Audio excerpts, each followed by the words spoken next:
I was reborn on the day my sister and I were choosing our husbands. That was when I realized I could hear other people's thoughts. I heard my sister's voice in my head. This time, I have to grab the best husband before she does. Then she anxiously pulled away the gentle husband I had married in my past life, leaving me with the abusive man who had beaten her. I laughed. Did she really think the man I had married before was a good person? Once again, I found myself on the day of the husband selection. Sitting across from us at the dinner table were two men of similar age. One was Logan Carter, the eldest son of the Carter family, cold and distant by nature. The other was Ethan Carter, the youngest son, though technically illegitimate. He was mild-mannered and gentle. This time, I have to grab the best husband first. My sister's voice echoed in my ears. I glanced at her, but she hadn't spoken. She was simply staring straight at Ethan. "Just wait, I'm gonna take you away this time." Her voice came again. That was when I realized not only had I been reborn, but I could hear people's thoughts. And judging from what my sister had just said, she had been reborn too. Otherwise, there was no way she would be thinking like this. Sure enough, the next second, she walked over and sat beside Ethan, looking at him shyly. "Hi, my name is Sophia Evans. I like you," she said coyly. At that moment, my father suddenly spoke. "Susan, since your sister has already chosen Ethan Carter, then you will marry Logan Carter." As soon as he said that, my sister's eyes filled with satisfaction. In her mind, she sneered, "This time, you can take the beatings for me." In my past life, Sophia had married Logan. Logan was a successful businessman, always busy with work, and was known for being emotionally distant. My sister had tried countless times to get close to him, but each time she was beaten and thrown out of his room. Eventually, because she never bore a child, Mrs. Carter declared her infertile and kicked her out of the family. Meanwhile, I had married Ethan. Even though he held little power in the Carter family, he still provided me with food and comfort. He took me shopping, out for meals, and pampered me endlessly. Everyone in the Carter household knew how much he doted on me. Later, when Logan suddenly died of poisoning, Ethan inherited the Carter family's business, and my status in the household soared overnight. My sister, consumed with jealousy, deliberately drove her car into me while I was out shopping, killing us both. "All right, Dad," I replied with a smile. "I actually like Logan too." Then I calmly walked over and sat beside Logan Carter. I had to admit, this man had an incredibly strong presence. The moment I sat down, I felt a chilling aura wrap around me, making me hesitant to speak. No wonder my sister had suffered so terribly in the past life. I tried to listen to his thoughts, but I heard nothing. However, when Ethan turned to look at Sophia with a smile, I suddenly heard his voice in my head. "What a beautiful little doll." A shiver ran down my spine. On instinct, I grabbed Logan's hand. Despite his cold personality, his hands were surprisingly warm. Feeling my touch, he turned to glance at me. I quickly let go, and only then did he remain silent. Even though Logan seemed intimidating, I still felt that staying with him was far better than being with Ethan, that venomous snake. This time, I was determined to change my tragic fate. I would make my own money, become independent, and rely on no one. Our wedding was held together. In my past life, we had also married on the same day. Back then, Logan hadn't even shown up to the ceremony, while Ethan had arrived early in the morning, making everyone say he was the more considerate husband. And just as expected, history repeated itself. Ethan, dressed in a white suit, hurried over and carried Sophia away. As they passed by me, she cast me a smug look. "Susan, where's Logan? Didn't he come to pick you up?" she sneered. I simply smiled. "No need for you to worry, Sophia. Just take care of yourself." Her face darkened at my words, clearly choked up. "Go ahead and laugh now. Let's see if you'll still be laughing when you're the one getting beaten." After saying that in his mind, Ethan Carter took Sophia downstairs with him. But it was still too early to say who would have the last laugh.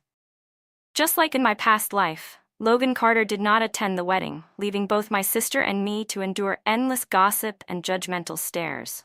Sophia was even more delighted, unable to contain her excitement as she clung to Ethan and blurted out, "I love you, Ethan." Then he kissed her. After the kiss, she turned to stare at me, her lips still wet with saliva. I knew she was waiting to see me humiliated. But I wasn't stupid. Unlike my past self, who had stormed out in anger handing everyone and the Carter family the perfect scandal to gossip about. I wouldn't make the same mistake. I remembered how, in my last life, everyone had criticized Sophia for being immature and unfit to be the Carter family's eldest daughter-in-law. As a result, after the wedding, Mrs. Carter never showed her any kindness, making her life in the Carter household miserable. With a poised smile, I picked up the microphone and addressed the guests below the stage. Logan had an important business deal to negotiate today, so I'll be making the rounds in his place for the wedding toast. I hope you all won't mind. The moment I said that, the murmuring among the guests ceased. Even Mrs. Carter, seated at the main table, gave me a look of newfound appreciation. The Carter family was a prestigious household, highly concerned with maintaining its reputation. In moments like these, a daughter-in-law needed to show grace and composure. Sophia also noticed Mrs. Carter's reaction, and her eyes flashed with irritation. "Disgusting," she sneered in her thoughts. "Just wait. When it's time for the tea ceremony, I'll make sure you embarrass yourself." Honestly, I found this ability to hear others' thoughts incredibly useful. It was like having a cheat code for life. Everything became so much easier. When the tea ceremony began, I calmly lifted my gown and walked toward Mrs. Carter. Sophia kept her eyes locked on me, mentally counting down, 1, 2, 3. At the very last second, I sidestepped just in time to avoid whatever she had planned. Instead, she lost her balance and fell hard to the floor, spilling tea all over herself. "Oh no, are you all right?" Ethan hurriedly reached out to help her up, but in his mind, I heard him scoff. "What an idiot." The entire room turned to look in our direction. Mrs. Carter's face darkened with displeasure. "So reckless. Do you even look like a proper daughter-in-law?" "I'm sorry, Mother. It wasn't on purpose," Sophia stammered, trying to cover up her embarrassment, but the unwillingness in her eyes was obvious. If I were her, I would have just accepted the loss and focused on living quietly. But she wasn't willing to let me have peace, so I certainly wouldn't go easy on her. With Sophia making a fool of herself, the wedding ended in an awkward rush. From start to finish, Mrs. Carter never once gave her a kind look. But when she turned to me, there was nothing but approval in her gaze. She even took my hand and said warmly, "Susan, tonight, I'll make sure Logan comes home to keep you company. He should make it up to you." And sure enough, that night, Logan actually came back. The moment he walked through the door, he loosened his tie, his face filled with exhaustion. I quickly stepped forward to take his jacket. "Logan, you must be tired today," I said gently. He merely glanced at me and said nothing. In my past life, the servants had gossiped about how, on our wedding night, Logan never came home. My sister had waited alone in the bridal chamber, becoming the laughingstock of the entire household. When she went to Mrs. Carter to complain, she was scolded instead, told that she lacked the ability to win over a man's heart. While Logan was in the shower, I prepared his bed, made some tea, and tidied up the couch for myself to sleep on. When he came out and saw the scene, a flicker of surprise flashed through his eyes. I quickly explained, "You sleep on the bed. I'll take the couch." He narrowed his eyes slightly, studying me. "Susan, are you trying to play hard to get?" Draped in only a bathrobe, his chest was slightly exposed, beads of water still clinging to his skin. I had to admit, his physique was incredible. I quickly averted my gaze. "We have no real feelings for each other. Sharing a bed would be awkward for both of us. If possible, I'd like to propose a partnership." Logan raised an eyebrow. "What do you mean?" "After all, our marriage is just a business arrangement. Plenty of couples in our situation live separate lives and only put on a show for appearances. I married you simply to ensure a stable and comfortable life. I don't expect love." Hearing my words, he suddenly smirked. "You're smart. That works for me too. I can agree to that. I was just an ordinary person. I didn't have the skills or confidence to control a man's heart." In the Carter family, Logan's attitude toward me would largely depend on how Mrs. Carter viewed me. I had no desire to end up like Sophia in our past life, targeted and isolated by everyone.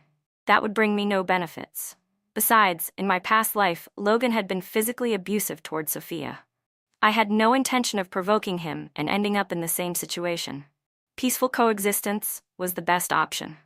This time, my only goal was to make money, start my own business, and rise to success on my own terms. To maintain appearances, I had Logan post a picture of us holding hands on social media, captioned Happy Newlyweds. This way, everyone would believe our marriage was fine.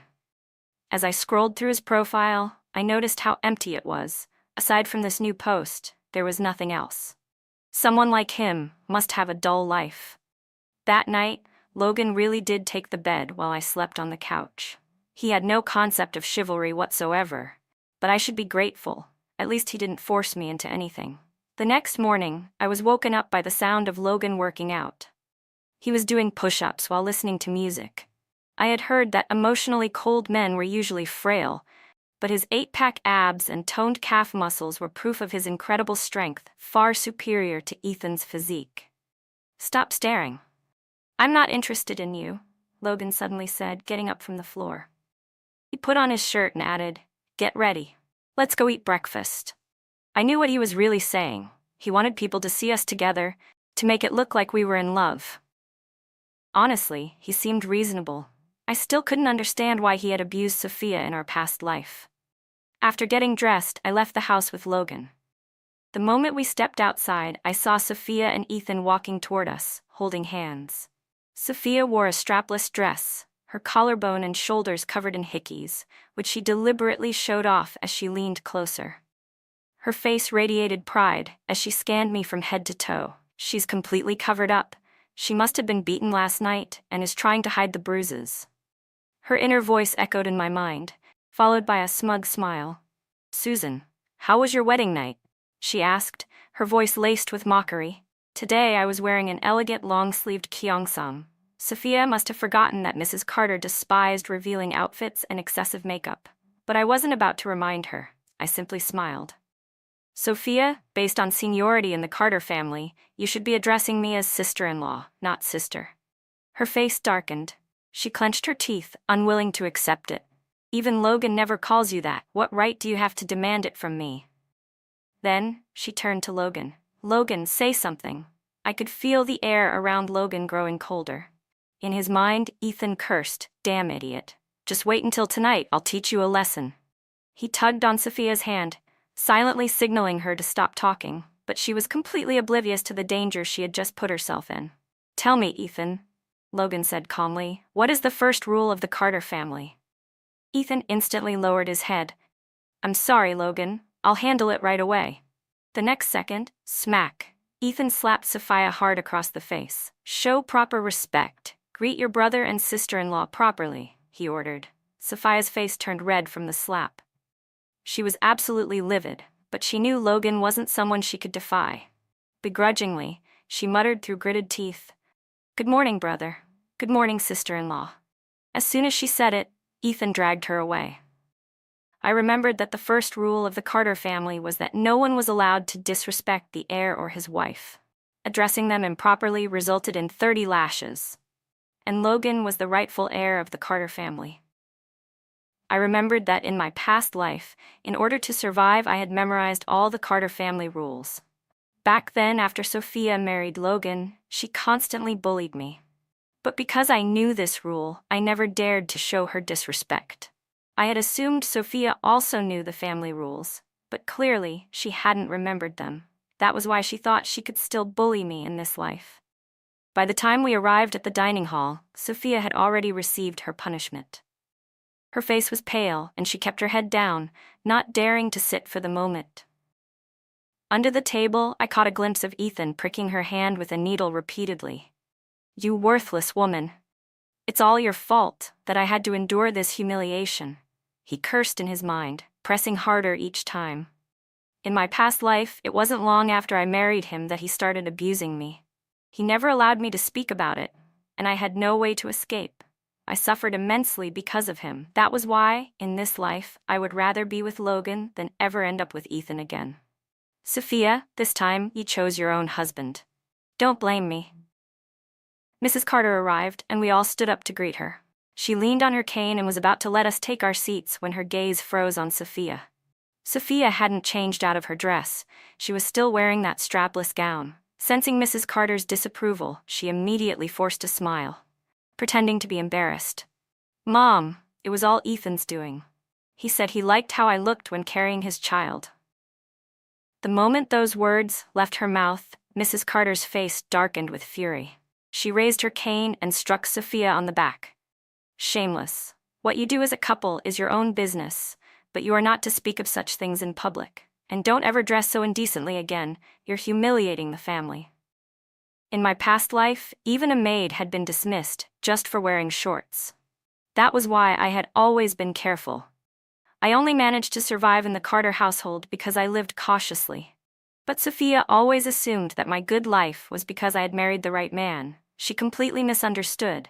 Why did she think a good life had to depend on someone else? I'm sorry, Mom.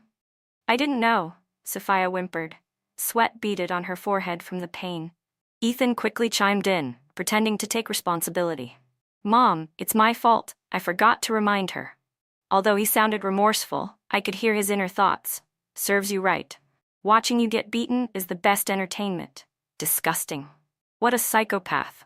Since she was a newlywed daughter-in-law, Mrs. Carter didn't reprimand her any further. She took her seat and instructed us all to eat. Logan remained silent the entire time, but while we ate, he casually placed some food onto my plate. I could feel Sophia's seething gaze on me, as if she wanted to tear me apart. Smiling even more brightly, I said, "Thank you, honey." Mrs. Carter looked pleased as she turned to me. "Susan, after lunch, you should go to the company with Logan and start learning. As the eldest daughter-in-law of the Carter family, you need to understand the business." I had expected this. In my past life, she had said the same thing to Sophia at the dining table. But Sophia had responded, "I don't want to learn, I can just rely on Logan for the rest of my life." She had willingly pushed away a golden opportunity. So when she was eventually kicked out of the Carter family, she had nothing left. "Of course, Mom," I replied obediently. Logan took me to the company. The entire ride, I tried to listen to his thoughts, but heard nothing. Well, that made sense. A man like him wouldn't be swayed by emotions. He had nothing to worry about. When we arrived, Logan brought me to his office. "Wait here," he said flatly before walking out. Through the glass door, I saw him heading toward the conference room in a hurry. Curious, I followed. Inside, he was negotiating with a British businessman about selling a formula he had developed. Fortunately, before coming here, I had already done my research. This deal was a critical one for the Carter family. I heard the British man's thoughts loud and clear. "This formula is only worth a few $100. This time, I'll make sure to rip the Carter family off." I looked at him in surprise. His expression was calm and composed, giving nothing away. No one would suspect the scheming going on in his mind. He confidently quoted a price of $3 million. Logan hesitated, not responding immediately. Sensing an opportunity, the man pressed further. "Mr. Carter, I assure you, this product will bring you far more value than $3 million. Just as Logan was about to agree, I pushed the door open and walked in. "Hello," I greeted in English. Then, I picked up the bottle of skincare serum he had developed and examined it closely. "I'm a woman. I understand skincare products better than most. Your formula only contains whitening ingredients. It doesn't have any anti-aging or wrinkle-reducing properties. And as an engineer, you should know that surface-level whitening effects are negligible at best. So tell me, why exactly is this formula worth $3 million? The British man was stunned. Logan leaned back, watching me with interest, not interrupting. I took that as a silent invitation to continue. "However," I added, "since this is a foreign product and you've done quite a bit of promotion on social media, many people are already familiar with and trust your brand. So I'll offer you this amount." I raised a single finger. $1 million, I said. The man looked shocked. "Jack, $1 million is already quite generous. Think it over," Logan said, his gaze sharp. No, I interrupted. "I'll give you 10,000. For a formula that's barely worth a few hundred, 10,000 is already my final offer." The room fell silent. The British man stood up abruptly, clearly angry. In broken Chinese, he demanded, "Miss, who are you to name such a price? How am I supposed to do business like this? Fine, I won't sell it. It's not like you must have it." With that, he turned to leave. "Jack," Logan's voice was calm yet commanding. "I'll give you $1 million. Sign the contract now, and I expect you to apologize to my wife."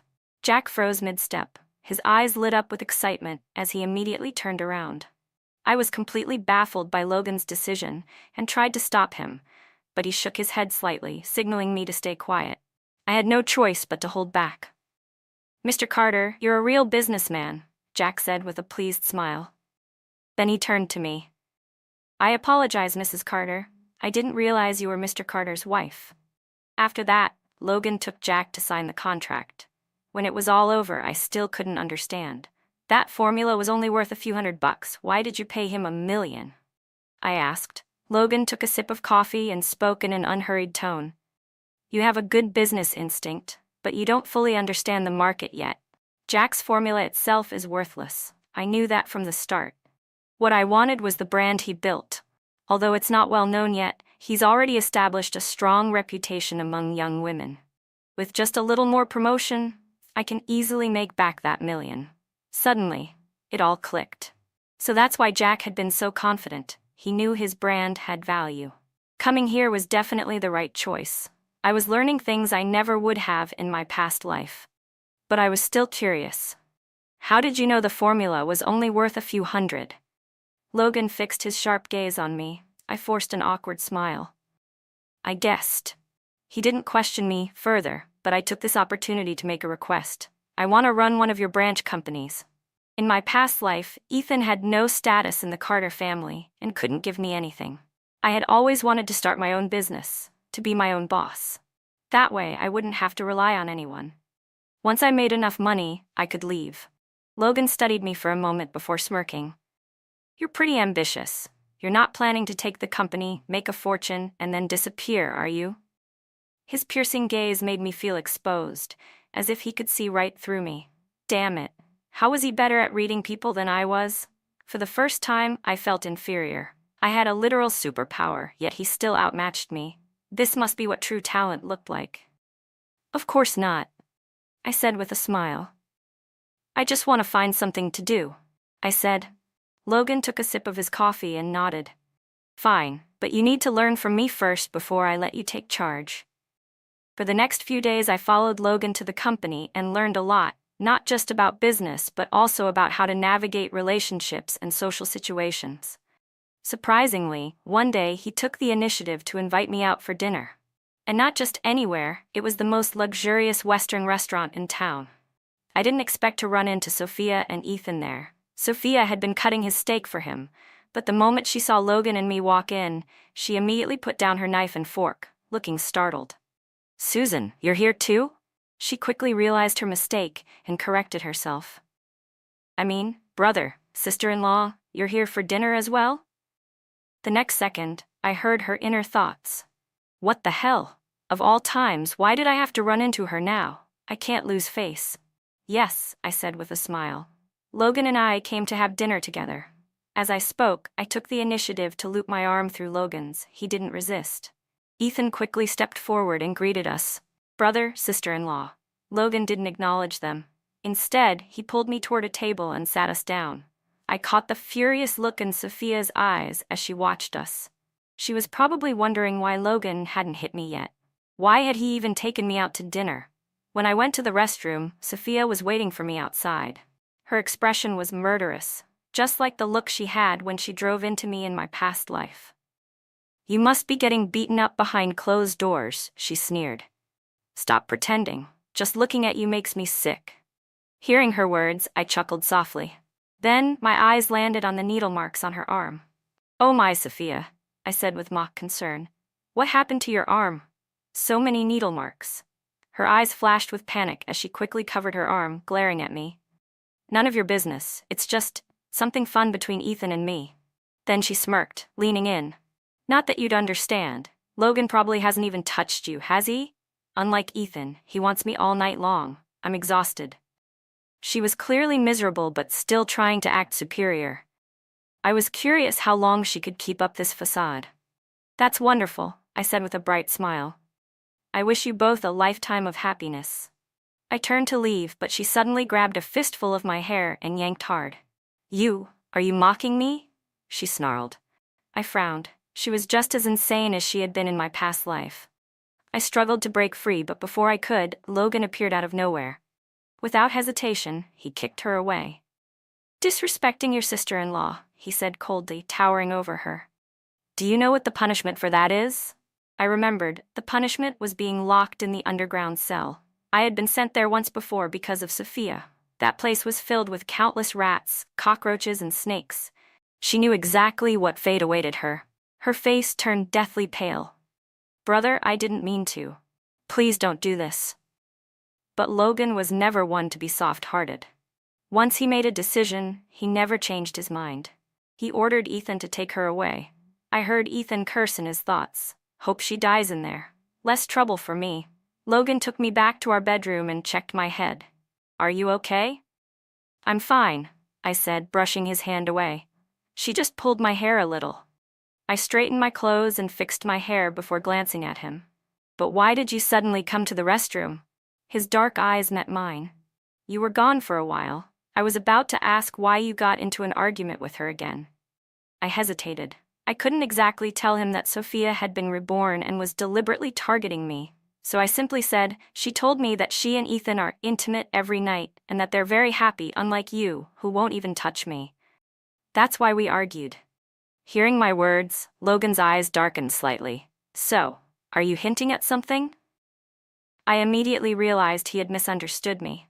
Waving my hands in a panic, I quickly clarified. No, that's not what I meant. I was just explaining why we argued." Logan stared at me intensely. "Susan, have you ever thought about doing that with me?" "Of course not," I blurted out without hesitation. "I told you I only want to rely on you for a stable life. That's all." "That's all?" he pressed. I nodded firmly. He said nothing else. Instead, he suddenly slammed the door behind him and left. I had no idea which part of my words had upset him, nor did I care. I only wanted to focus on my own plans. The next day, Logan didn't take me to the company. Instead, he sent me to the branch office to manage it on my own. I threw myself into running the company, determined to make $10 million before stepping away. Every day, I chased down projects, negotiated deals, and brought in significant profits. Mrs. Carter even allowed me to take my share of earnings directly. Just as I was reveling in my financial success, Sophia was finally released from the underground cell. That day, I had just finished work and returned home when I saw her. She had lost a lot of weight, but she was still carefully dressed, her makeup flawless, her clothes elegant. She clung to Ethan as they walked toward me step by step. "Sister-in-law," she said sweetly, "I've already asked Mom for permission to learn the company business from you. I want to help ease your workload." But in her mind I heard, "Very soon, I'll make sure you and Logan die together." A sudden realization hit me. Logan's death in my past life had been sudden and unexplained. So it was Ethan. He was the one who had caused it. And now, not only did he want to kill Logan, but he wanted to kill me too. I controlled my emotions and smiled at Sophia. "Great, you can start tomorrow." I deliberately agreed because I wanted to know exactly what they were planning. Sure enough, the next moment, I heard her inner thoughts. "What an idiot. Just wait. I'll kill you both soon and live freely." So she had spent days in the underground cell, but was still clear-headed. Too bad she didn't know I could hear her thoughts. There was no way she could kill me. Logan had died from poisoning in my past life. Now, I recalled the time I had seen a cabinet full of colorful vials in Ethan's basement. Back then, he frequently used them to experiment on me. Sometimes they made me pass out. Other times, they sent my body into overdrive.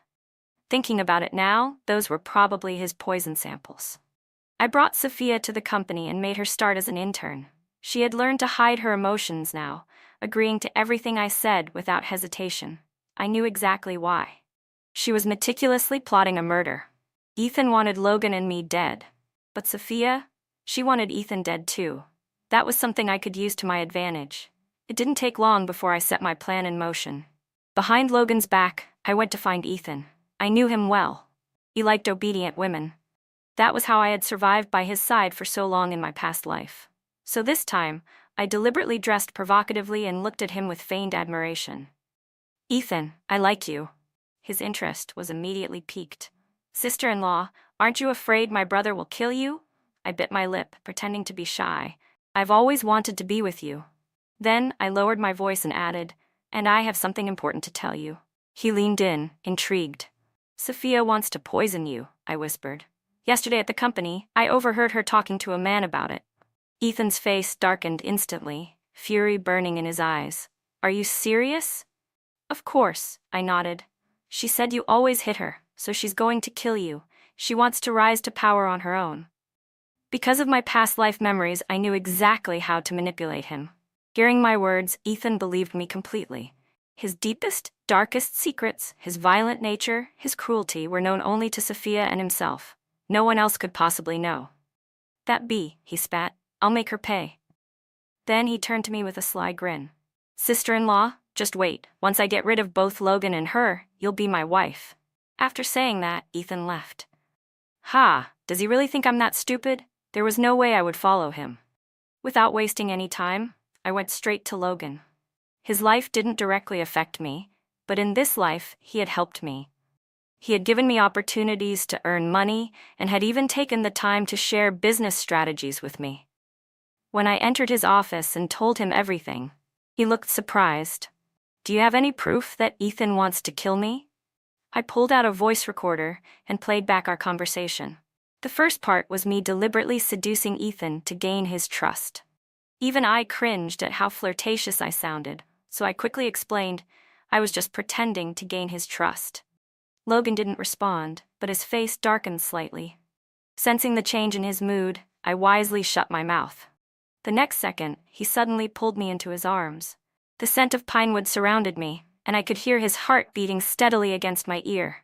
I froze, completely caught off guard. He looked down at me, his gaze intense. Susan, I advise you never to have thoughts of betraying me. As long as you are my wife, you should remain loyal to me. This idiot. How did he twist the situation into this? Forget about that for now, I said, shifting the conversation. The important thing is that your brother is planning to kill you. What do you want to do about it? Logan's expression remained indifferent. Let's see if he actually has the ability to kill me. If he fails, then he's the one who dies. It was as if he didn't take Ethan's scheme seriously at all. That night, instead of staying cautious, he even brought me to a banquet, saying it would help with the branch company's development and allow me to meet potential clients. As soon as we stepped inside, I could feel the weight of countless stares. Most of them weren't friendly. Men are all the same. If I had known, I wouldn't have brought her along. I suddenly heard Logan's inner voice and turned to look at him in shock. His face was completely expressionless. Did he just think that? What does he mean by that? Sensing my gaze, he looked down at me. What's wrong? I quickly shook my head. Nothing. But then, I heard another thought from him. She's so clueless. I was stunned. The cold and arrogant CEO in my memory was thinking this. I forced myself to stay calm and kept my emotions in check. After the banquet, Logan took me home. Sophia and Ethan were waiting for us in the living room. Sophia smiled warmly and invited us to dinner. Ethan, on the other hand, couldn't stop staring at my chest. Then, with an easygoing grin, he said, Brother, sister-in-law, Sophia and I bought some really nice ingredients today. Come eat with us. Damn it, could he be any more obvious? I genuinely couldn't understand. How had Logan fallen for such a pathetic trap in my past life? The dining table was filled with delicious dishes, but I didn't dare take a single bite. Under the table, I reached for Logan's hand and squeezed it as a warning. But the next second, before I could react, he had already picked up his chopsticks and taken a bite. It tastes good, he said casually. Let's all eat together. Sophia and Ethan exchanged a quick glance, their eyes flashing with delight. My panic surged. I dug my nails into Logan's hand, trying to get him to stop, but he didn't even flinch. I literally told him they were trying to kill him. Why is he still eating? As soon as that thought crossed my mind, Logan and Sophia both collapsed onto the table. Mrs. Carter stormed in at that moment, her face livid.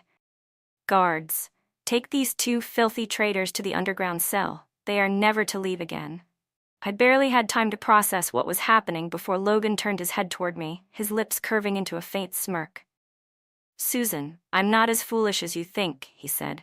I already informed my mother to install security cameras throughout the house. The moment Ethan spiked the drinks, we switched them out. Instead of poison, they're the ones who drank sedatives.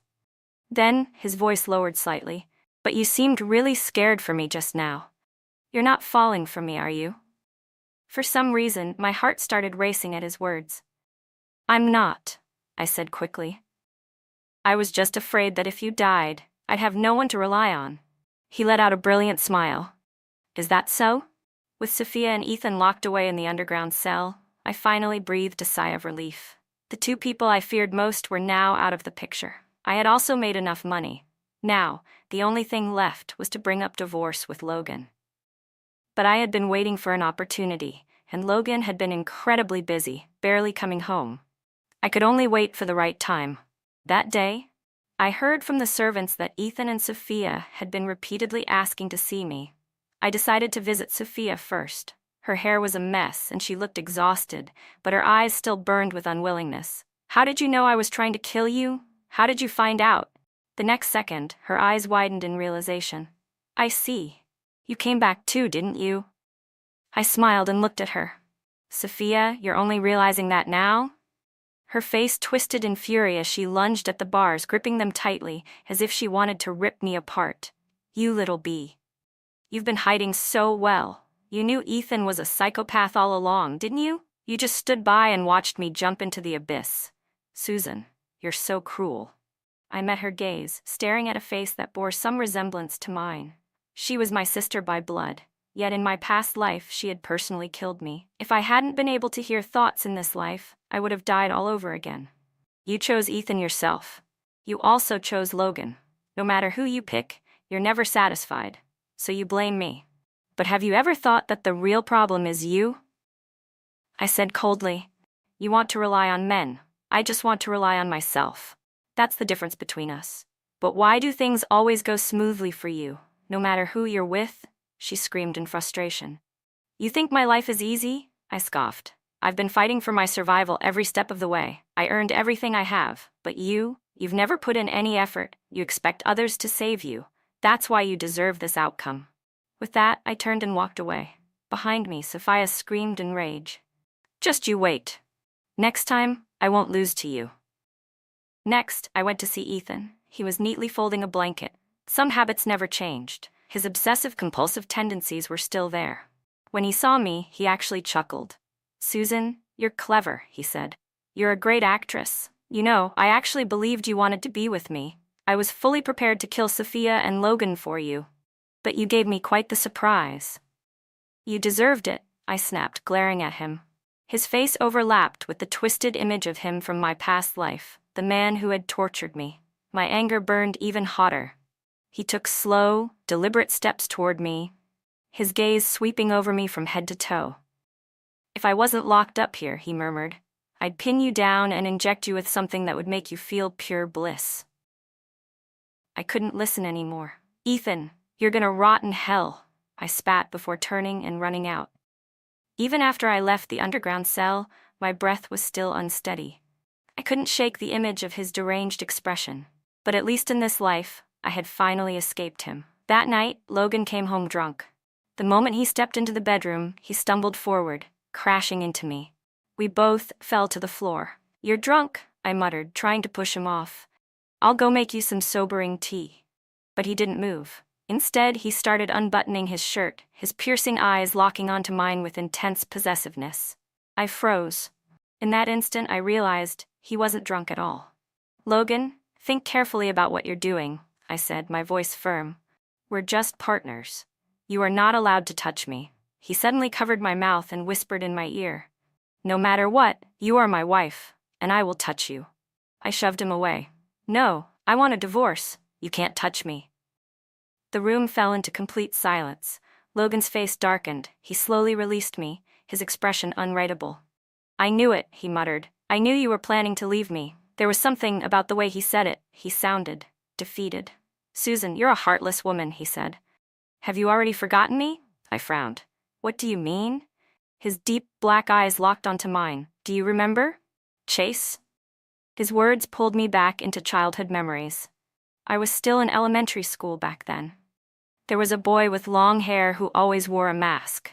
The other kids constantly mocked him, calling him weak and girly. But I stood up for him, shielding him from their taunts and leading him to the back of the school. You can't be this timid, I told him. You have to learn to protect yourself. He slowly lifted his head and took off his mask. Thank you, he said softly. I just want to grow out my hair so I can donate it to my aunt. She has cancer. That was the first time I saw his face, and I was stunned. He was incredibly handsome. At that moment, I fell for him at first sight. From that day on, I stayed by his side, protecting him every day. He told me his name was Chase. Later, his aunt passed away and he moved away. I've been looking for you all these years, Logan continued, his voice low. Until the day I discovered I could hear your thoughts, I didn't realize. You were the person I had been searching for all along. Because I can only hear your thoughts. He let out a small, bitter chuckle. I never revealed myself because I was waiting for you to come to me first. I wanted to see if you still remembered me. His voice grew even softer. Then one day, I heard your thoughts. You said that once you saved up 10 million, you would leave me. His eyes turned red. That's why I've been avoiding you these past few days. I didn't want to face the fact that you were planning to leave me.